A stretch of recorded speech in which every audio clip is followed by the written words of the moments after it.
आपने जो दूसरा वरदान मांगा है महारानी, इस वरदान के बदले में आपका जो दूसरा वरदान है, इस दूसरे वरदान के बदले में मैं 4 वरदान देने के लिए तैयार हूँ। लेकिन कई आपने जो दूसरा वर मांगा है इसको मत मांगो, क्योंकि राम को मैं अपनी आंखों से वोट नहीं कर पाऊंगा। कई कहने लगी बस महाराज बस, मैंने इसीलिए पहले कह दिया था। अरे हमारे बड़े भ्राता जी के द्वारा 101 मुद्राएं सादर समर्पित हैं। आशीर्वाद की मंगलमय कामना है, मैया भगवती से यही प्रार्थना है जीवन हमेशा मंगलमय हो। और बड़ा प्यार स्नेह है सभी से मिल पा रहा है। बड़े भैया जी हैं, बहुत बहुत धन्यवाद आगमन के लिए।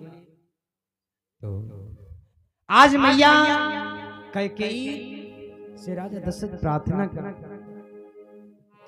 मैया कैकेयी से राजा दशरथ प्रार्थना करने लगे, ए महारानी आप ये दूसरा वरदान मत मांगो और चाहे जो कुछ मांग लो, लेकिन राम के लिए 14 वर्षों का वनवास मत मांगो महारानी, वनवास मत मांगो। मैं राम के बगैर जीवित नहीं रह पाऊंगा, राम के बगैर जीवित नहीं रह पाऊंगा।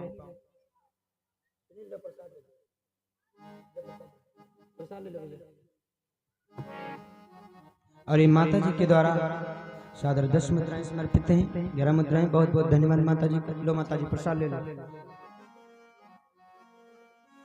मैया कैकेयी से राजा दशरथ प्रार्थना कर रहे हैं कि महारानी ये वरदान मत मांगो। कैकेयी ने कहा महाराज मैंने इसीलिए तिरवाचा पहले करवा लिया था, यदि आपको ये दोनों वरदान देने हैं तो दो, अन्यथा अपने वचन से मुकर जाओ, अपने वचन से मुकर जाओ। अब तो राजा दशरथ माँ बहनों विवश थे, मजबूरी थी, वचन वृद्ध हो चुके हैं ना, वचन वृद्ध हो चुके हैं, क्या करें। राजा दशरथ यही सोचते सोचते और धड़ाम से पृथ्वी पे गिर पड़े, अचेत अवस्था में गिर पड़े।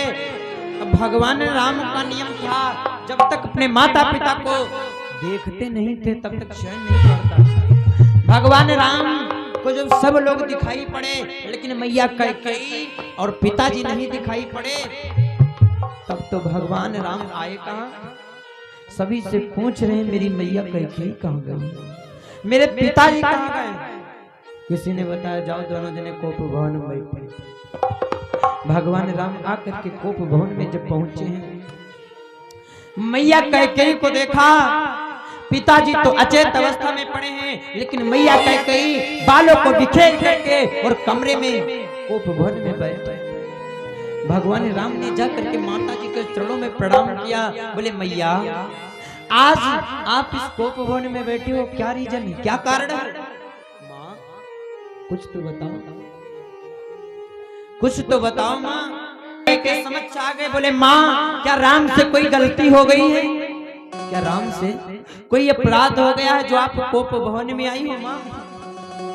यदि राम से आपके पुत्र से कोई भूल हो गई हो, कोई गलती हो गई हो तो क्षमा करना माँ, ये बालक है आपका, गलती हो सकती है माँ। मैया कैकेयी ने कहा राम गलती तुझसे नहीं हुई। माता जी के द्वारा ये 11 मुद्राएं सादर समर्पित हैं। प्रभु हमेशा जीवन को मंगलमय बनाए रखे, प्रभु से यही मंगलमय कामना है। हरि ओम।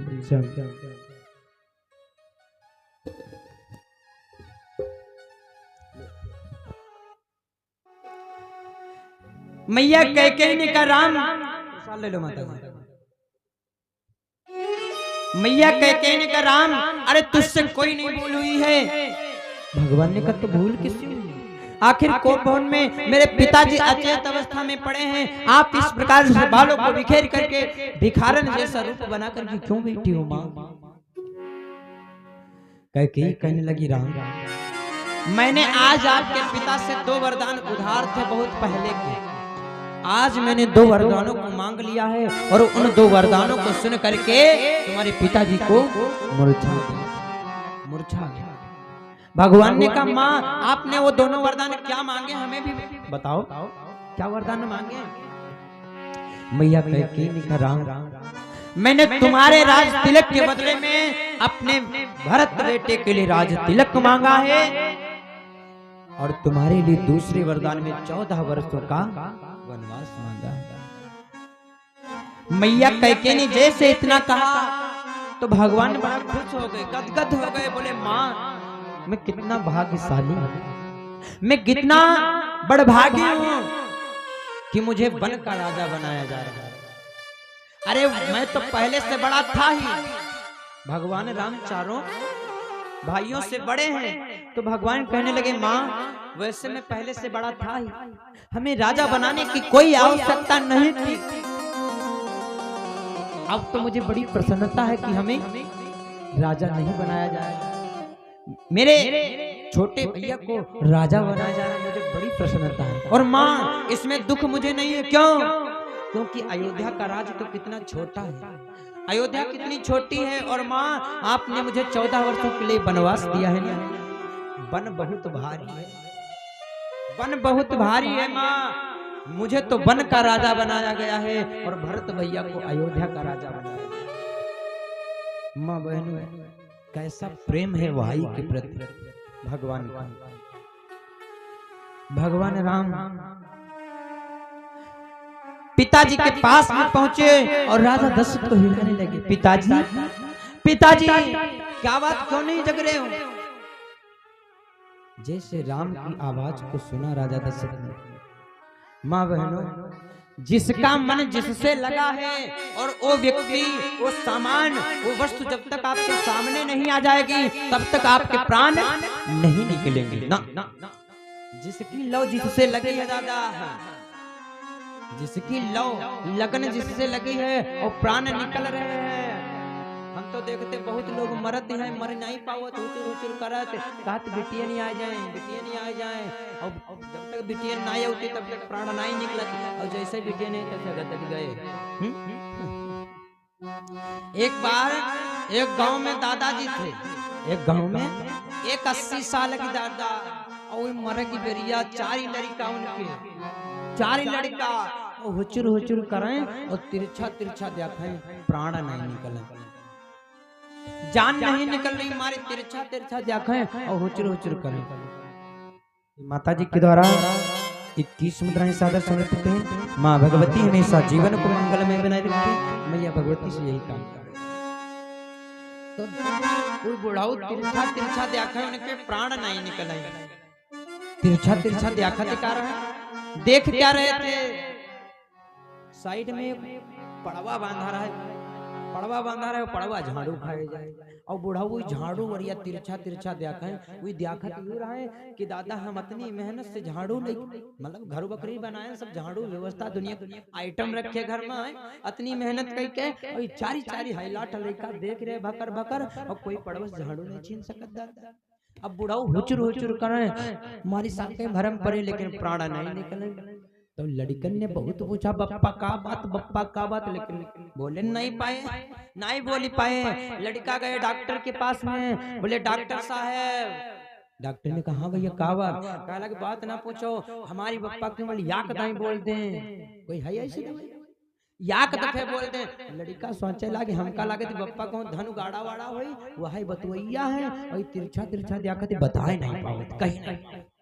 तो लड़कन ने सोचा या का नहीं बप्पा बोल दें और ना जाने कब तक फायदा हो जाए, हैं ज्यादा से ज्यादा 1000-1200 का इंजेक्शन लगी।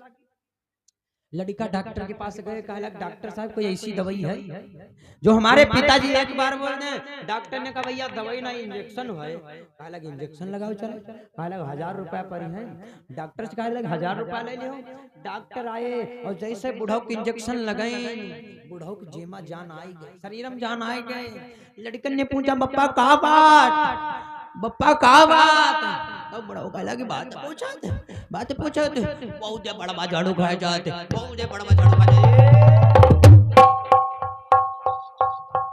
बुढ़ाऊ गए, उनका जान लटका रहा है दादा की हम इतनी मेहनत से झाड़ू बनाए ना, घर बकरी बनाए ना, देखो लड़का बकर बकर देख रहे पड़ा झाड़ू खाए जाते। जैसे आज भगवान राजा दशरथ के समझ आए, भगवान से मिलने की लो लगी थी, राम की आवाज को सुन करके राजा दशरथ ने अपनी आंखों को खोला। भगवान राम ने पूछा पिताजी क्या बात है, क्या बात है पिताजी, आप इस सचेत अवस्था में क्यों पड़े हो? अरे मैया कैकेयी ने 2 वरदानों को मांग लिया, आप चिंता करो ना, जरा भी संकोच ना करो। पिताजी को बहुत समझाया कि पिताजी मैं तो पहले से बड़ा था, आप चिंता ना करो, भरत भैया को राजा बना कोई दिक्कत नहीं, और मुझे वन का राजा बनाया गया है। माँ बहनों, भगवान राम ने कहा पिताजी मैं वन नहीं जा रहा हूँ। भगवान राम बन नहीं गए, समझ लो भगवान राम बन ही गए, बन नहीं गए, भगवान राम बन ही गए, समझ लो। पिताजी को समझाया और कहा पिताजी अब तो मैं मैया की आज्ञा को स्वीकार करके आपके वचनों को सत्य करूंगा और मैं 14 वर्षों के लिए वनवास जाऊंगा। भगवान राम ने अपने राजसी वस्त्रों को उतार दिया और गिरवे वस्त्रों को पहन लिया, धारण कर लिया और जैसे जाने की तैयारी करने लगे। और ये खबर लक्ष्मण भैया को लक्ष्मण भैया को मिली, तुरंत दौड़ते हुए आगे बोले भैया कहाँ जा रहे हो आप? राम जी ने बताया भैया मैं जा रहा हूँ 14 वर्षों के लिए वनवास के लिए। लक्ष्मण जी ने कहा भैया मैं भी साथ में चलूंगा।